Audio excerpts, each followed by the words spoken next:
Hey, what's up, YouTube shooting people? This is going to be a video on devices that you can use for reloading Revolver.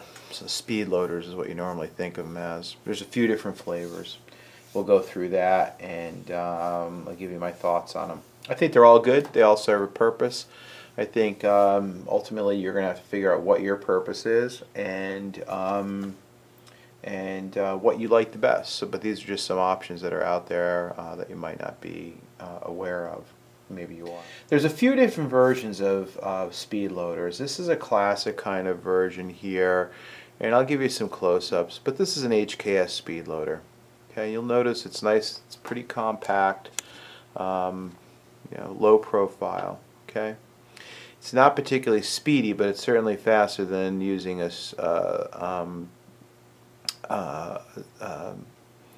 speed strip or loading them individually out of your pocket. But it's not particularly good for competitive shooting like USPSA or IDPA, right? It's just low profile. But it's great if you were to carry a revolver because of that low profile nature of it. So I'll show you what that looks like in a bit. There's two flavors of speed loaders for competition, really, and there's another one. I guess it's SLV or SV. No, SL variant 1 is similar design. I don't have any of those, so I'm just going to show you two options. One's a Jetloader. This is a Jetloader. It's a spring-loaded device. Basically, you put the. I'll show you how it works. You put the rounds in here, and when you lock it down with the rounds, and then you eventually press it, it disengages and kind of forces the rounds into the cylinder. That's one. And this is the Safariland version of that kind of device. Very similar. This is a Comp 3.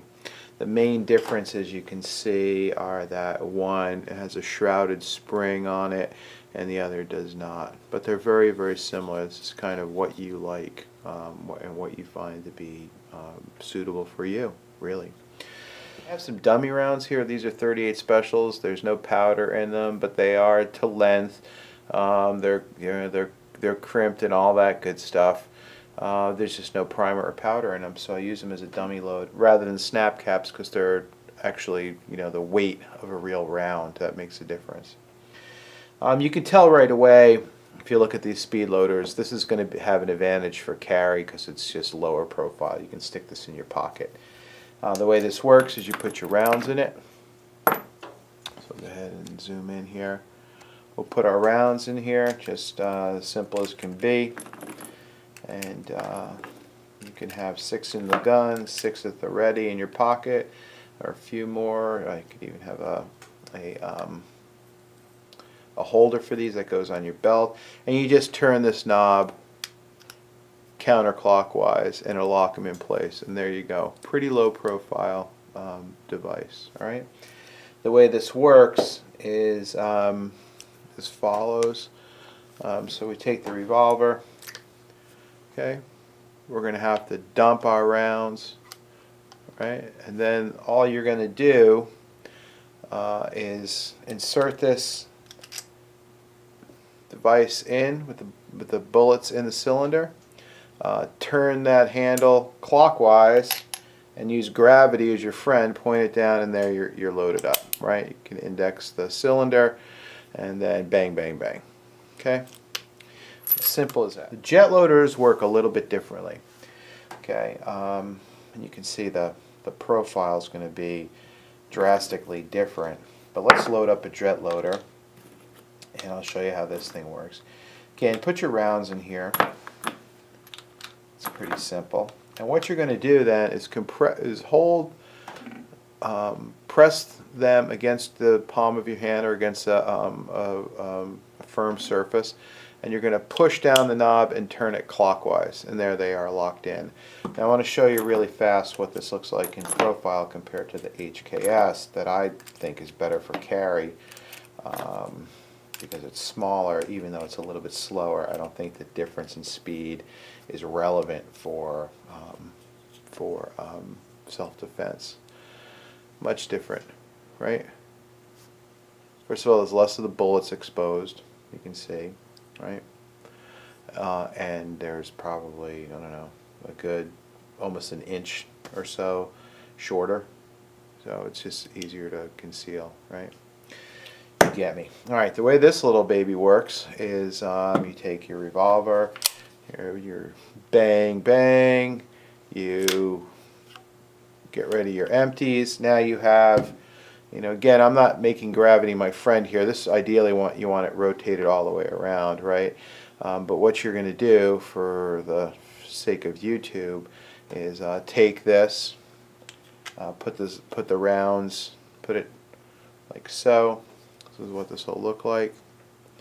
And what you can do is just press down, and as you press down, there's a part in the middle here. You can see that round part in the middle here that will get popped back, come off the rim of the case, and then the spring will drive them forward.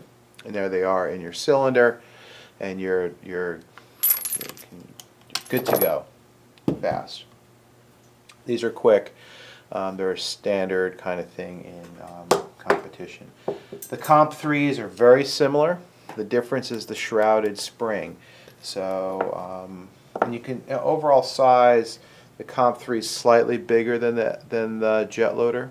You can see. I load up the same way. You just put your bullets in there. And what you're going to do again, flat, firm surface, or the palm of your hands just fine. Grab them like this, push down and twist to clockwise position, clockwise again, and there you go. The way these work is when you insert them into the cylinder, so you have your bullets in there, right? This is without the bullets. This is with the bullets, duh. When you insert this into the cylinder, what happens is you press down firmly, and on that piece that's protruding out, that piece, it'll come off a retainer in there, and because of the force of the spring, it'll eject those rounds forward. This is what it looks like on a Jetloader. Similar kind of design, similar idea. And again, the way this works is that when I press down firmly, it shoots them into the revolver. Okay. So here we are, loaded up, both of them. And the Comp 3s are much bigger. There used to be a Comp 1 which is short, kind of like this guy, a Comp 2 which is kind of like this guy, and the Comp 3. And that length, I guess, was, I don't know why it was increased for sure, but it was increased for a reason I'll get to in a minute. But anyway, you have your revolver, you eject the spent cases, you find the cylinder charge holes, put it in there, and then holding onto the shrouded case, just press firmly, and that thing will eject them in there, and there you go. Okay, so it's a quick way to reload. All right, let me show you something here, and I'll show you a fix that I've made to it. These are Northern Mountain Speedloader pouches. These are IDPA approved. These are, pretty, you'll see a lot of these. This happens to have a tech lock on it. And your dog hair, I have dog hair everywhere. Dog hair is part of my life, and my life's better because of dog hair. But that sits in there, rides in your belt, right? So let's just take a look at that one. And then I'm going to show you what the same thing looks like in the Jetloader. So this is Jetloader, this is a Comp 3. Comp 3 gives you more to grab onto, doesn't it? So you can imagine you're trying to do something quickly. It'd be nicer to have a bigger handle to grab onto. That's what she said. Right? So that's the main issue in my mind why having the Comp 3 might have an advantage. For the Northern Mountain Speedloaders, you can, however, make a spacer.